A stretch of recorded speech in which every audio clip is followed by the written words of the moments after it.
Camille Paglia has been one of the most critical voices in criticizing modern feminism since the 1990s. Today, we explore why she criticizes the very movement she identifies with and what makes her dissent so significant. Now, I notice, wherever I go in the world, actually, that upper middle class career women are very unhappy. They're very unhappy, okay, even though they have achieved a certain status. What I'm saying is that feminists have to stop blaming men for their own unhappiness. The unhappiness is due, I believe, to huge systemic changes that women, for thousands of years, women had their own world. There was the world of women, and there was the world of men. And the sexes didn't have that much to do with each other, okay? This is a brand new experiment to have this new system where now women can be economically independent now. They're no longer dependent on a father or husband or brother, okay, for their sustenance, right? And they're working side by side with men in the workplace, right? This is an experiment. It's never happened before, right? I was saying in the book that we may have to accept a certain amount of tension between the sexes in the workplace. Right? The feminist idea that if we can just suppress men enough, women will be happy. I say no, okay? I say, okay, and it's on the basis of my own experience as a child in Italian-American immigrant community, okay, is that what women have lost is the old solidarity that they once had when they totally ruled the private sphere. The women's life all day long was with other women once, multi-generational, older women, okay, as well as the children, all right? It was a huge tribal experience. And now what women are feeling is a sense of isolation and loneliness, disconnection, okay, from their old function. I'm not saying to go back, that's not what I'm saying. I'm just saying stop blaming men, all right? Like, for example, these marches that just happened, okay? The women were exhilarated, they were almost hysterical, okay? I don't think it had anything to do with feminism or anti-Trump or anything like that. I thought it was that women suddenly felt that surge of happiness again for being with other women, all right?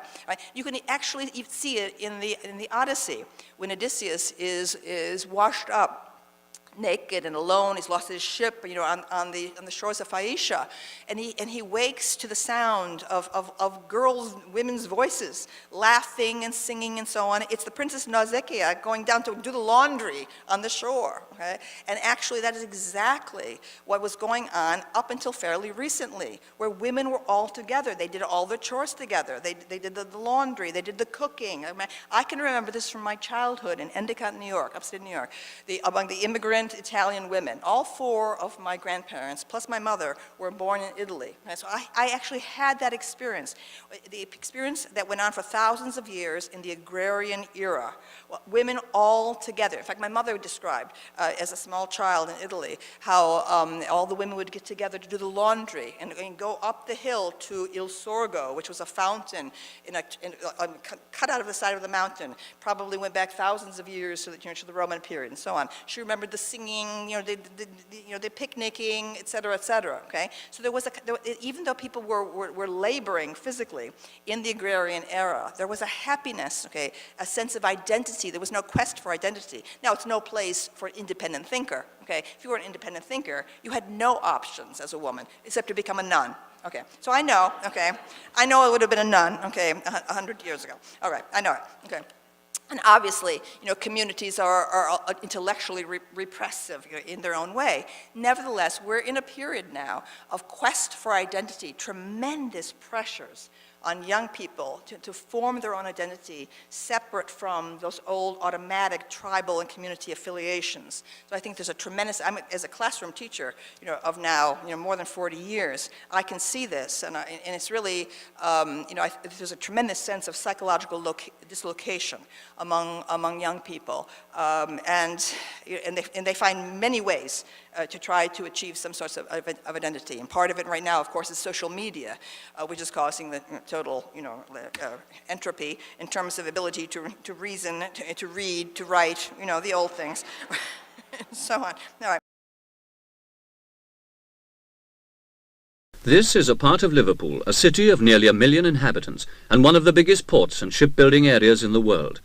During the war, it was a target for air raids which laid waste whole areas, but now the City Council are rebuilding fast. But one of the most interesting achievements of the council was to establish, over 100 years ago, public wash houses where, even now, thousands of Liverpool housewives bring their weekly wash. Some of them bring as much as £60 of washing. And though these old prams are the most popular means of transport, you'll often see the older ones carrying the bundles on their heads. They were started thanks to the work of Kitty Wilkinson, a labourer's wife who used to lend her washtub to her neighbours. During a cholera epidemic in the overcrowded town, she persuaded the council that the spread of the disease could be stopped if the people could only wash their clothes and themselves properly. So, not long after, the first public wash house was opened, and this is how it looked. Nowadays, the 13 public wash houses are not so very different, except that the washing is mostly done in these huge machines. Another difference is that whereas the women used to start queuing up with their washing before daybreak, nowadays there's an efficient booking system, and they all know exactly when their turn is and what machine to use. After booking in, it's a race against time to get started as soon as possible, because they have exactly an hour to get the washing done. These women certainly know how to get through the most work in the shortest time. When the machine has been loaded, an attendant starts it for them and pours in the detergent. Each wash has to be boiled for 20 minutes because the main purpose of this type of wash is to ensure a high standard of hygiene.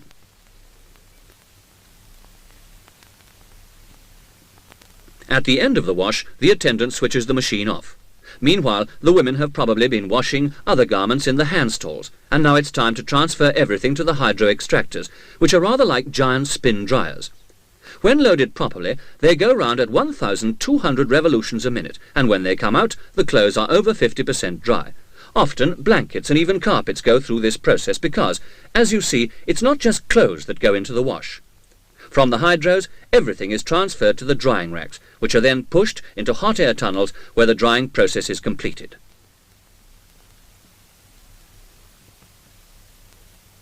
After all that hard work, it's time to relax.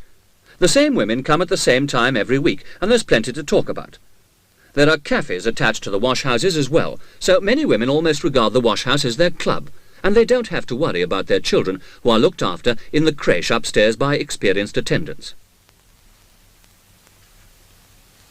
And so, 2 hours after they arrived, and washing and ironing is completed, wash day is over for the housewife of Liverpool. They set out for home, carrying their bundles in the most convenient way.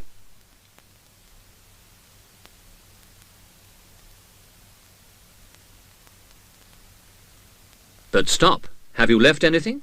This little lot is just 1 week's collection of articles the women have forgotten to take away with them.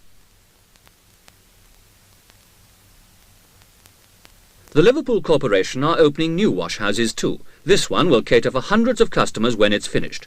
The machines will be more up to date, and the general modernisation throughout will make wash day even easier. But even so, there are still a few people who don't believe that any change is a change for the better. This lady, for example, still thinks the old ways are best. She's washing in exactly the same way that they used to in the days when the wash houses were first opened. She's using a dolly tub with plenty of hot water, and the stick she's got there to beat the clothes is called a posser. They're certainly taking some punishment, but that's the way she likes to do it. However, the hardest way isn't necessarily the best way, and although when the wash houses are modernised, all the dolly tubs and possers will be scrapped, in some ways it'll be a pity when those great clouds of steam no longer rise from the hand stalls and the old brigade have to conform to the march of progress. But maybe their woolens will last longer.